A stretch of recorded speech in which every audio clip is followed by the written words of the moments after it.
Ladies and gentlemen, we now enter the Pro-Am segment of this evening's Thaiholics Fight Promotions 5 Level Up Fight Card. And the first bout under these rules, 3 by 3 minute rounds in the Super Welterweight division. Introducing to you first, he'll be fighting out of the blue corner with the blue trunks and weighing in at 69.2 kilograms with a professional record of 1 win and 2 losses. Fighting out of Iron Tiger in Cape Town. Ladies and gentlemen, please welcome Dean Grobler.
And his opponent will be fighting out of the blue corner with the blue trunks, standing 1.66 meters tall and weighing in at 68.3 kilograms with a record of a single win, a single loss, and a draw. Fighting out of Camp Fight in Cape Town, ladies and gentlemen, introducing James Swart.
I'll tell you one thing about James Swart has been a real ball of nervous energy around the weigh-ins yesterday. You know, more than happy to be here. You can see he ran into the ring without taking his mark on. His coach had to call him back, and that, of course, David Dornbrack of Camp Fight. He's in charge of his fighters and in charge of his opponent, Dean Grobler. Made a big improvement, a big statement, came and got the W at the last TFP. And he's here with his coach from Iron Tiger, Shaheen Price. And both fighters come with big supporter bases here inside the arena.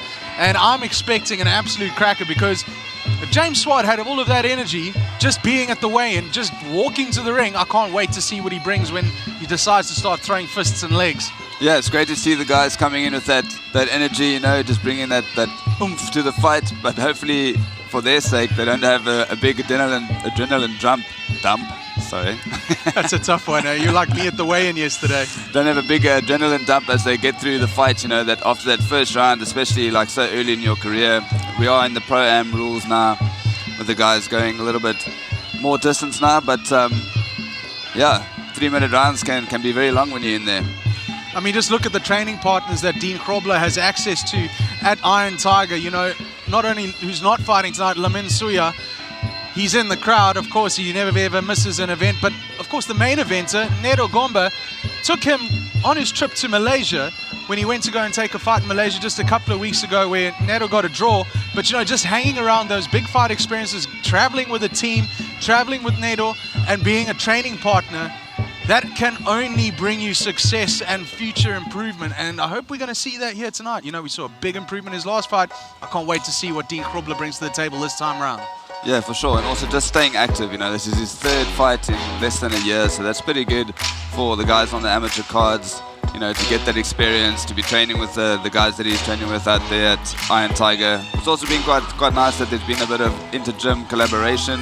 They've been coming to train at Thaiholics. Some of the guys from Thaiholics, like Shane, Deacon, will be fighting later. You know, go over there and guys exchange skills, spar with each other. Just a good way to build some camaraderie again, and just to make sure that you are able to improve by training with guys that are better than you, taking those knocks, working on the little things, tweaking your game, and hopefully coming with a better performance each time you step into the ring. Yeah, you know, training fighters, getting these guys action, it's all about collaboration between the gyms and between the different organizations. Hopefully we're going to see that kind of a unity going forward. You know, South African Muay Thai organization is here in charge of this show. They've been putting on show after show after show, unlike anything seen on this entire continent. And they really are the benchmark of success when it comes to Muay Thai in South Africa. For sure, and as much as it's great to see, you know, the pros at the top of the card doing their thing, it's also an excellent platform for the amateurs to come through. And as you were speaking about earlier, you know, getting that development off the ground, we want to start having some development events where these guys can also get a lot more experience by having a lot more fights. Well, there you go. Mr. Swart is an explosive fighter. You can see the way that he throws those kicks initially. Grobler's going to be a bit more relaxed. He's going to be a bit more circumspect, but he takes a big sweep fall. as he picks him up and sweeps him over his own feet there. Explosive energy. Caught him in the air and took him out of his feet. Yeah, and as explosive as he is, he's actually fairly composed. So like his strikes are going like hard and fast, but the rest of like his movement is very relaxed, very chilled. You know, he's waiting for Dean to make the moves and then firing on him. Oh, big right hand catches Dean there. Dean also staying very composed though. I mean, this is still only the first minute of the first round, so we might see these guys start to get a little bit more wild, throw a little bit more recklessly. But so far, James doing a great job of just defending most of what Dean's throwing and then firing back with some big shots. James Swart, very thick upper legs that he has there, and he's using it to good effect. But that's that noticeable, just being calm when he's not doing anything. Nice catch. No unnecessary movement. Sweep. Doesn't get that. He's definitely got the strength advantage here. He showed it so far. Yeah, and as I said, if you can just, you know, maintain that sort of energy through the fight, it's definitely going to serve him well. But I like, as he was speaking, he's that explosive energy he's got.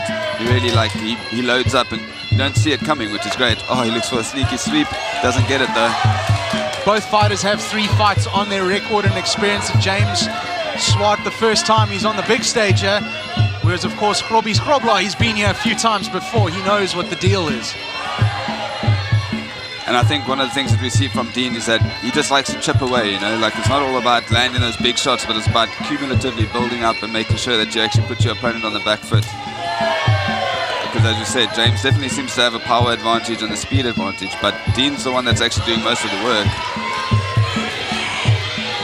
Looking for an elbow there, he lands a knee, they're both exchanging. Phone booth action here, bout number 4 at TFP 5. James likes that looping left hook into the low kick. It's worked well for him so far. Nice knees from Dean coming in. Grobler is not phased at all by the falls that he's taken earlier in this round.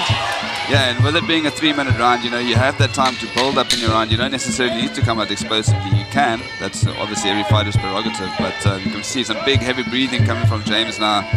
As I said, there's a phase of chipping away that you can do as well. So some guys like to start nice and slowly and just build their way up, and other guys come out explosively and look for that finish. Grobler's looking calm in his corner. He's not breathing too heavily, doesn't seem, nor does James, although Grobler's electing to stay standing during the round's interval. Of course, it's Pro-Am rules, so it's a bump up in length of the fight. It's an extra 3 minutes in total. It's an extra minute per round. And really, when you make that transition, you start to see that 2 minutes that you thought was so long, it's not long at all. Once you hit that 3rd minute, it really starts to sap that energy, and I think we started to see a little bit of that coming from from James's side, you know, he's still looking very good, but that explosiveness started to tap off in the last minute of the round, and that's where Dean just came forward, started putting the pressure on, looked for the clinch, finding the knees. Going to be an interesting one to call though. Judges obviously looking for effective striking, clean strikes as well, but also things like ring dominance when they're using it as a secondary measure. Yeah, you know, as you mentioned, if you're at home, you're an amateur looking to step up to Pro-Am, you're basically fighting an extra round with the extra time that's involved in this. So get your mind around that and hit the road, because you're going to need some cardio when it comes down to the end of round number 3 to stay in it, you know. And this could be very well a close fight, especially if Grobler decides to get up for this round number 2. Referee Chandre Blaine gets them started. It's been quite interesting to see the last 3 bouts we've had coaches exchanging their coaching mantles, donning the WMO shirts, the South African Muay Thai organization shirts, as they jump into the ring to be referees.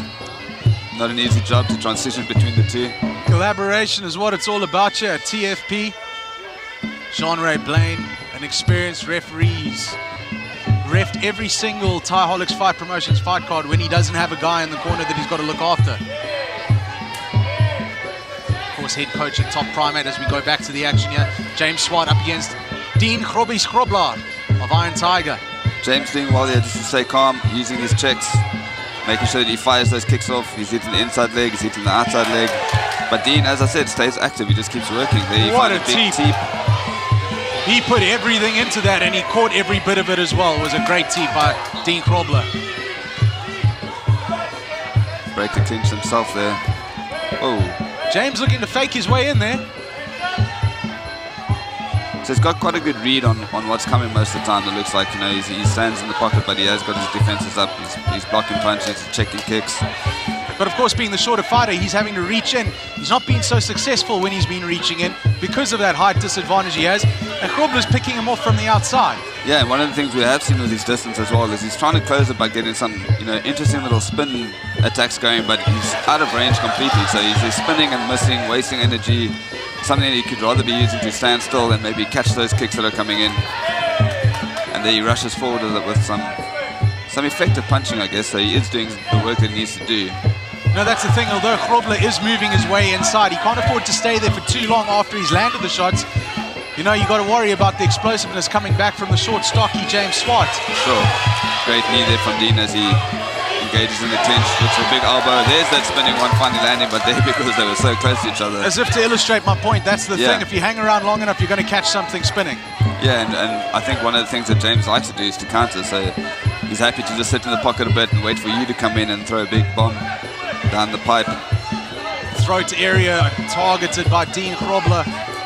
Dean doing really well with those teeps. What I like to see maybe is, he gives a sneaky sweep on the outside. What I like to see maybe doing is actually, instead of lunging, is to catch James when he's coming in, because obviously he's on the offensive the whole time. He can use those teeps a little bit more effectively as a defensive tool as well.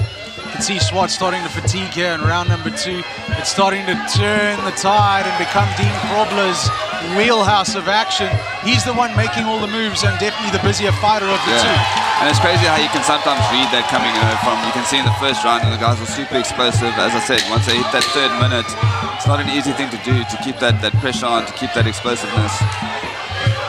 Whereas Dean didn't start with as much power, but has kept the same, process that he's been working with. He's just been chipping away. So I think it's going to be a big ask here for James to, suck up some of that energy and bring it out in this 3rd and final round. And again, he's standing in between rounds. This is no problem for Dean Grobler. Great fitness being shown here as we go into round number 3. James, though, on the other hand, he's looking a little bit dejected, but he shouldn't be all that dejected. He's done some good work. He's been not the busier fighter, but he's certainly been more focused on attack when it comes inside, obviously because he has that slight height disadvantage that he's working with here. Yeah, and he's doing well to just make sure that he actually gets those basic strikes in, those inside kicks on the leg when Dean's trying to come in, finding his outside shots. What I think he's doing there, what we saw, is like lunging in and often missing and just wasting energy unnecessarily. But still doing a good job. Both fighters doing a good job here to make sure that they stay in the fight.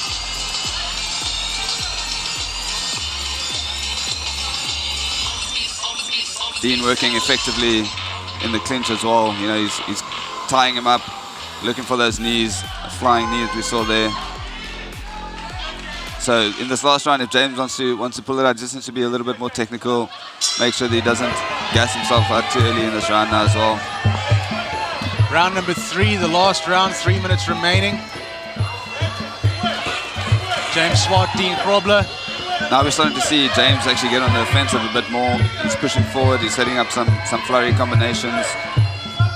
And that's how he's gonna win this fight, with those big sweeps as well. He goes down to the floor, so technically no point, but he did land in a more dominant position on top. Could quite easily be 1 round each in this fight. Yeah, it could be very close, especially the way, as you said, James did a good job in that first round, and then he just started getting chipped away at, and now it's becoming a bit of a wrestling match. Guys, that shows he still has some energy though. If you're watching at home on YouTube, please get active and get on the chat room that we have set up there, Super Chat, and of course, get your voices and opinions known. Yeah, I like to, when I come back to watch the fights, to see what is happening in the chat as well. Obviously the guys in there, they didn't see what the guys were saying to them on the chat lines, but it's quite fun to sometimes read the comments and see what people were thinking as the fight was unfolding live. Beautiful use of the elbow by Dean Grobler up close. Can't afford to hang there too long. James Swart is going to look for something. Yeah, what's happening is that James is shulling in the clinch instead of, re-engaging in the clinch himself and, making some effective strikes, landing his knees.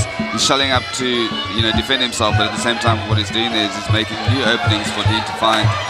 He's landing those knees in the body and even landing some big hooks in from the clinch, which is, unusual because there's no return clinch. One thing I've noticed about James Swart in this fight, that his eye line focus has very much been towards the midsection of Dean Grobler. Yeah. He hasn't been looking much upstairs, whereas Dean Grobler has been pretty much upstairs focused. Yeah, so I think Dean's almost just throwing like his punches and kicks in combination. So he's just looking for the 1-2 throw kick, finding the hooks, going high, going low. And he's doing really good work in the clinch, and that's, I think, where he's maybe making his biggest leaps here. James Swart eats a big jab. He's standing still. He can't afford to be that still, and no action coming back from him at all. He's got 30 seconds left to switch it up. He has to look for a big shot here if he needs to finish the fight, but you can see that fatigue is completely set in. Hands super low. 20 seconds remaining, the last round in our first Pro-Am fight here at TFP 5. Grobler's mouth is also hanging wide open. The boys have been active in there. Yeah, they've left it all in the ring. It's great to see. Grobler kind of always looks like he's fighting with a bit of despair. Great work from the boys though, finishing strong. And a hug to finish it all off. Interesting to see which way the judges have seen this going. James did a good job bringing power early on, but I think Dean did enough to just keep chipping away at him, land those strikes. We'll see what the judges have to say.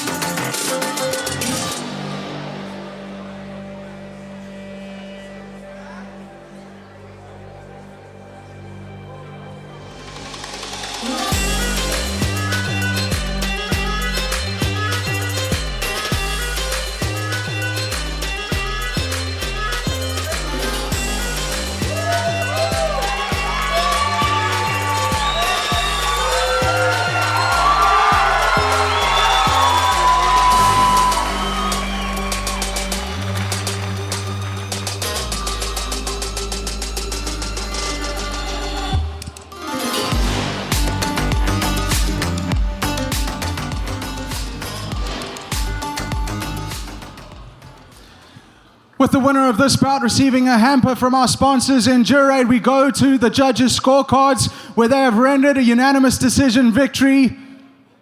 Ladies and gentlemen, your winner fighting out of the red corner, Dean Grobler.